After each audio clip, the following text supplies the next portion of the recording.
আমাদের আগরতলা শহরে যেটা আমরা দেখি, যেটা অত্যন্ত অসুবিধাজনক এবং সমস্যা তৈরি করে, নির্দিষ্ট বাজারের বাইরে গিয়ে কিছু সংখ্যক ব্যবসায়ী রাস্তার ধারে তারা ব্যবসা করার সুযোগ গ্রহণ করে কোনো না কোনো উপায়ে, কারোর মাধ্যমে হোক।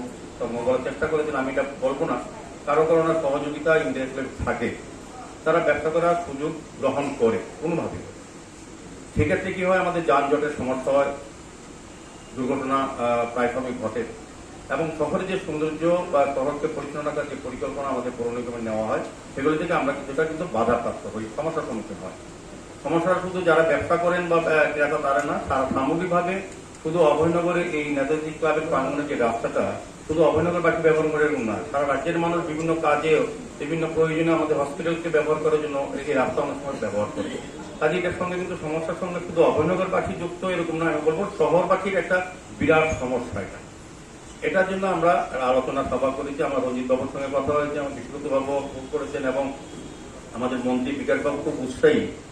যারা রাস্তার পাড়ে ব্যবসা করেন তাদেরকে স্থায়ীভাবে সরকারি তরফ থেকে দপ্তর থেকে কোনো সহযোগিতা করা যায় কিনা নিজেই প্রস্তাব দিয়েছিলেন। আমার খুব ভালো লেগেছে যে উনি সমগ্র অংশে কাজের সঙ্গে এই এলাকার ব্যবসায়ীদের কথা উনি চিন্তা করেছেন।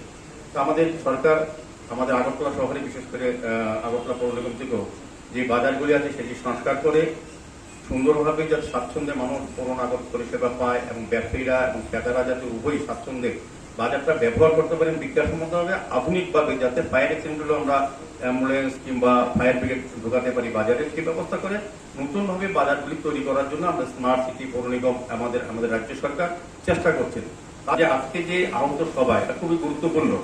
এটার সঙ্গে বাজারের যেটা হিরালবাবু বলার চেষ্টা করেছেন, যারা পার্মানেন্ট ব্যবসা করেন এই বাজারে, যারা সরকারকে ট্যাক্স দেন, ট্রেড লাইসেন্স আছে, তাদের ব্যবসা কিন্তু কমে যাচ্ছে। তারা কিন্তু বৈধভাবে সরকারি টাকা দিয়ে তারা সেই ব্যবসা করতে পারছেন না, বাইরে অবৈধভাবে অন্যরা ব্যবসা করছে। আলটিমেটলি যারা পার্মানেন্ট ব্যবসায়ী তারা কিন্তু ক্ষতিগ্রস্ত আর্থিকভাবে, আর যারা বাজার করছেন তাদের কিন্তু নিশ্চিত নাই। আজকে আমরা এখানে অভয়নগরে সরিয়ে দিয়েছি, কালকে বিজয়পুর সমিতি সরিয়ে দেবো, রাস্তা পরে আমরা ড্রপের থেকে আমরা সেন্ট্রাল স্কুল সামনের দিকে আমরা সরিয়ে দিয়েছি, ওই নির্দিষ্ট বাজারে আমরা ঢুকিয়ে দিয়েছি ওদেরকে। এখানে অভয়নগর বাজারে প্রস্তাব আছে, বিকাশবাবু আমার সঙ্গে কথা বলেছেন অনেকদিন, খুব ভালো লেগেছে, উনিও খুব সচেষ্ট, উনি চাইছেন যে যারা অস্থায়ীভাবে নিরাপত্তা নেই, কোন বাজারে গ্যারান্টি নেই, রোদ্রে বৃষ্টিতে তারা বসে থাকে, তাদের কোনো পারমানেন্ট ঘর নেই, যে মালগুলি আনে সেগুলি বিক্রি না হলে কম দামে অন্য ব্যবসায়ীরা সুযোগ নিয়ে কিনে নেয়, যে লাভ করার কথা ছিল বরং লস করে তারা বাড়িতে ফিরতে হয়, তাদের মালামালের কোনো নিশ্চিত নেই, তাদের ঘরে কোনো নিশ্চিত নেই, জল বৃষ্টিতে তাদের ব্যবসা করতে হয়। তা আমরাও চাই ব্যবসা সবাই করুক, জীবিকা নির্বাহের জন্য তারা কষ্ট করে আসেন বিভিন্ন প্রান্ত থেকে। তা আমাদের উদ্দেশ্য হচ্ছে সবাইকে জায়গা দেওয়া, কিন্তু রাস্তার পারে কাউকে জায়গা দেওয়া সম্ভব হবে না। রাস্তা সবার জন্য, রাস্তা তবে তো নির্দিষ্ট বাজারগুলি বন্ধ হয়ে যাবে, দিন দিন এই ব্যবসায়ীরাও কালকে চলে যাবেন রাস্তার পারে, যেটি আমরা উৎসাহিত করি।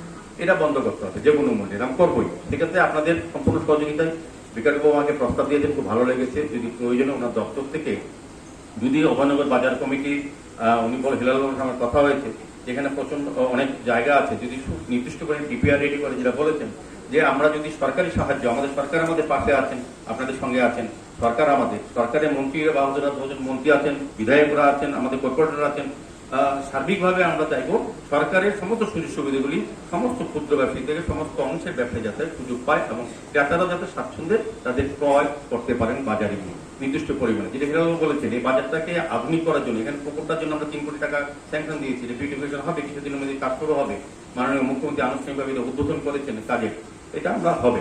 পাশাপাশি আমরা এই বাজারটাকে করার জন্য আমাদের স্মার্ট সিটি একটা প্রজেক্ট নিয়েছে, আমি এএমসি নিয়ে আসবো, আমরা যদি কোনো টাকাও না পাই আমরা এএমসিটা করে দেবো, ব্যবস্থা করে দেবো। আমাদের মন্ত্রী বাহাদুরও বলেছেন, উনিও ওনার দপ্তর থেকে টাকা দেবেন। আমার মনে হয় আমাদের সরকারের মন্ত্রীরা আমাদের সঙ্গে আছেন, বিধায়করা আছেন, আমাদের এখানে যারা নেতৃত্বরা যারা চাইছেন সার্বিক এই বাজারের উন্নয়ন, সেটার সঙ্গে আমরা পৌর নিগম আছি। তবে যে কোনো মূল্যে আমি বলবো, যারা মন্ত্রী বাহাদুররা আছেন, আমরা বিভিন্ন দল করলো সরকার একসঙ্গে আছি, আমাদের চিন্তা ভাবনা সবাই যে জায়গাতে থাকি, কিন্তু চিন্তা ভাবনা আছে শহরকে সুন্দর রাখা, মানুষের নিরাপত্তা দেওয়া, ব্যবসায়ীদের আয় নিশ্চিত করা, তাদেরকে সুবন্দোবস্ত করা।